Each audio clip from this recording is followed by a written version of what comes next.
Now I have all of my pieces ready to assemble. A few things to check. First, pick up all three of your frames and the base and make sure they are exactly the same size. If one of them is a little bit bigger than the other, you need to cut it down to the smallest size, the smallest one.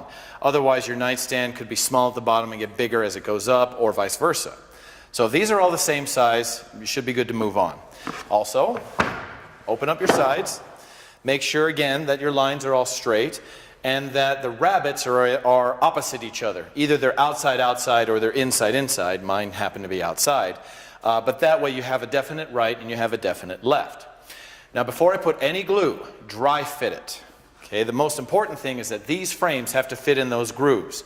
Now how do they go in? This is 15 inches square. It'll fit in this way and it'll fit in this way exactly the same. Here's how you know. The cuts, the joints are right here and here. This is my short piece. This is a weak spot. This is where it could break, so I want to try to reinforce it as much as possible. By putting this joint and burying it into the dado, I'm reinforcing it. So I put it in like that and stick it in there. It's nice and tight. Now those joints are buried and it's reinforced it. It's much, much stronger.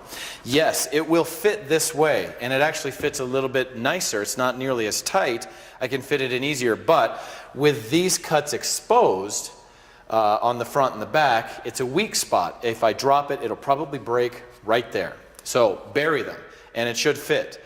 If it does not fit, if you're having a really hard time fitting them, step one is, does the other one fit? Now I know this one fits, I've already checked it. If it doesn't, put it aside, grab your other one. Does this one fit in this middle one? Okay, put it in right there, and that seems to fit in just fine. Flip it over, check the other side. Does that one fit? Yeah, that fits in just fine too. Great. Even though this one doesn't fit in that groove, I can simply put it on the top, and then it doesn't matter. It's a rabbet joint, it'll sit on top, and it won't matter that it doesn't fit. Okay? Now, step two, if neither of them fit in the middle one, you just cannot get it to fit, you take it to the wide belt sander and run it through the wide belt once or twice or three times until it actually works. If that takes care of it, fantastic. It should, no problem. It's just a matter of time until you get it to the right thickness to work. Now the last one is your base, and that fits in the bottom, right where your name is, and that should fit in easily. They're 3/4 of an inch thick, and that was the width of the dado that I put in. Now again, how does this go in? There's no joints, so weakness-wise, it doesn't matter. First of all, which side do you like best? I like the knot, so that's going in. But I have grain. The grain goes this way. The grain on my sides goes this way. I want them to go in the same direction. So if I lay this thing down, the grain is now going in the same direction, both of them, and I just lift up and that's how it goes in. So the grain lines continue.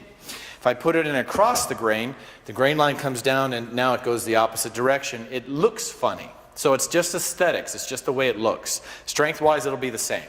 But put it in so that the grain lines are all lined up. So now I've checked, everything seems to fit properly. Now I'm ready to assemble.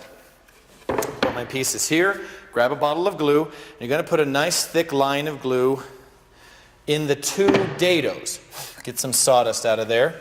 And be careful not to let it drip on your sides. By kind of pulling it back out again, it sucks the glue back into the tip and then it doesn't drip all over. If you do get a glue drip, get a wet paper towel quickly and rub it off. Get it off of there. You want to wipe it as much as possible. But resist the temptation to do this with your finger. You're just putting more into the grain. All right, so now my glue is on. That's the side I like. And that goes down like that. And I'm being very, very careful to keep it flush with the front of the nightstand, right here. So I move it around there. Now it's nice and flat. All right? Do the same with your web frame. Here's my joints. I like to have my name facing upwards, but it'll work either way. Get that in there nice and tight. And again, there we go. That's nice and flat. I can't nail anything yet. Not quite yet. Now take the glue bottle and glue the other side. There's some here and a little bit there. I could also glue the tops if you wanted so it doesn't drip out, but we'll see how we go. I kind of get the corners lined up here and just kind of whack it on. Now if you need a mallet to hit it on, Resist the temptation to get a metal hammer. You'll end up denting it with the metal. Get a nice big fat rubber mallet or a wooden mallet will work just great. So now I'm looking, the fronts are nice and flat right here and here. Okay, so now the top is ready to nail. I have my nail gun and I have long nails in it. So there they are. I only have long nails and short nails. Pick the right one. Long nails. Now the easiest way is to nail straight through the side. So I can see right there, nail, and now I shot right into the frame and it's in. And I kind of do the other side and then I aim 2 more. I like 4 in each. Okay, and I do the same on the other side. That's nice and flat. I shoot the front, I shoot the back, and then fill in the other 2 sides, trying not to miss. Now if I don't want to putty these holes, you can do something called toe nailing. Now let me flip this over, because I have to do the other side. Now I'll put it sideways like this so you can kind of see. It is flat here. It is in the right place. It's ready to nail. If I want to toe nail, which means I don't have the head exposed, I don't need to putty it later, you take your nail gun and you put it here at an angle. So if I have a sharp angle, the nail will pop out the side. If I have a shallow angle, it'll pop out the bottom. Okay, both have to be fixed. That's the trick. With toe nailing, you don't have to putty anything, but it's easy to miss. So be very careful. You choose. So toe nailing, there's my angle, and shoot. Here's my angle, and shoot again. See? It popped up. So I was a bit too sharp, and I need to fix it, and I'll show you how. So if I'm too sharp like this, it pops way up. Too shallow, it'll pop out the bottom. So I need to fix these 2. Okay, so here's your angle. All the way up and then slightly down. All the way up, slightly down. Now we do the bottom. I'm going to toe nail again. So all the way up, slightly down. That is flat, so it's good. Right there. And there. Good. All right, so let me show you quickly how to fix these after I put on the top. So now that you've got them all nailed, if you missed any, we'll fix them later. Go ahead and get it all glued and nailed, and then we'll fix them. So I'm ready for the top. This piece, I like my name up. Put it so that the joints are buried in the side, so I know that fits just fine. There it is. We need to glue it. Stick a little glue in the rabbets right here, and a little on the side here. I don't want so much that it drips down all the way and just makes a mess. And we'll just stick that in. It's got to be flat in the front. Now most of the time there's no way to get them both flat at the same time. It's just impossible. Get one of them perfect, nail it in, and then pull the other one into place. So that one's perfect. I hold it down, hold the back down. Now the top ones will never be seen. They're going to be covered with the lid, so I would always face nail. I wouldn't toe nail these. Get that one perfect, then I have to pull it into place. There we go. And then shoot the back, and then the other 2. Okay, let me pull that air off. So now your carcass is basically put together with glue and nails. Now I have to show you how to putty, so I'm going to get a little bit closer up with the camera.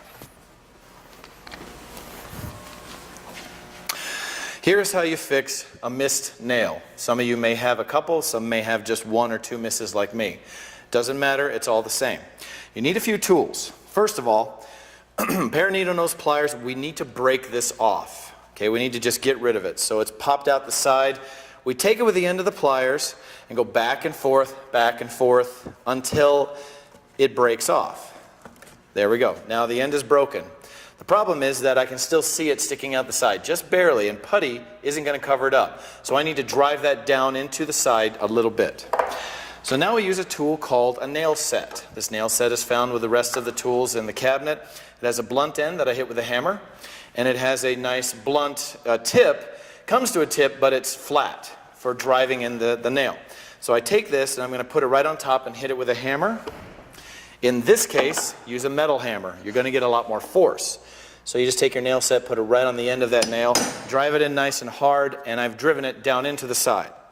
Now this one right here, it's difficult to see. It's not sticking out enough for me to break off. I simply take my nail set, drive it in, and if you need to do it once or twice, go ahead. There we go. I do have a bigger hole, but it's better than seeing a nail. Now check on the inside of your nightstand as well to see if you missed any. If I missed any, for example, right here I missed a nail that's sticking out on the inside, take your pliers, pull it out from the side, grab and pull, so it's actually pulling away from the side. So I can grab it here and then twist, almost like you're pulling out a tooth. Twist. And the nail actually twisted around my pliers, and then I just reshoot it with the gun. I've already put an extra nail in there to hold it. Now we're going to putty. I'm going to lay it back down and show you how to putty. So I have a couple of holes here that I need to put some putty on. I have a number of buckets of wood putty. This one happens to say alder, oak, and cherry.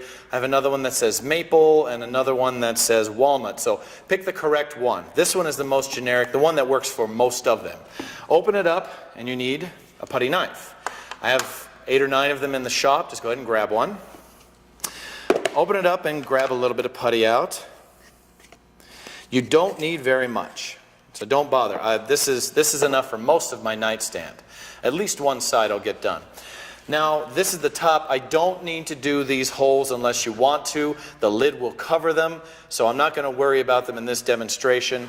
However, I've got my big holes that I used my nail set on. So what I have to do is take the putty and squeeze it down and pull it across. And once it's down across, I want to scrape off all the extra. So I sharpen my angle here and scrape it off.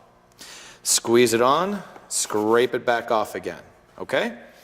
Now down here, I don't have anything to putty because I was successful at toenailing. So I can skip that. Okay? So a little on and scrape it off. The more you can scrape off, the less sanding you're going to have to do later. So you may as well take off as much as you can. Now the other side, I have a lot of holes that have to be puttied. Here's 4 here. So put it on, scrape it off. On and then scrape off and so forth, all the way down. There we go. And then move it down and do the rest of them. Again, I don't need to do the top ones, so I'm just going to leave those open. There.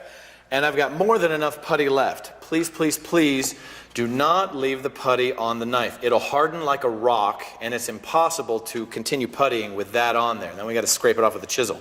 Just simply take it and scrape it back into the can as much as you can, and then you're fine. This stuff is water soluble, so if you get it on your fingers, it'll just come off with some water. And then cover this up, because it will dry out over time. Now we just give the putty about 10 minutes to dry, and then we'll sand it down with an electric sander.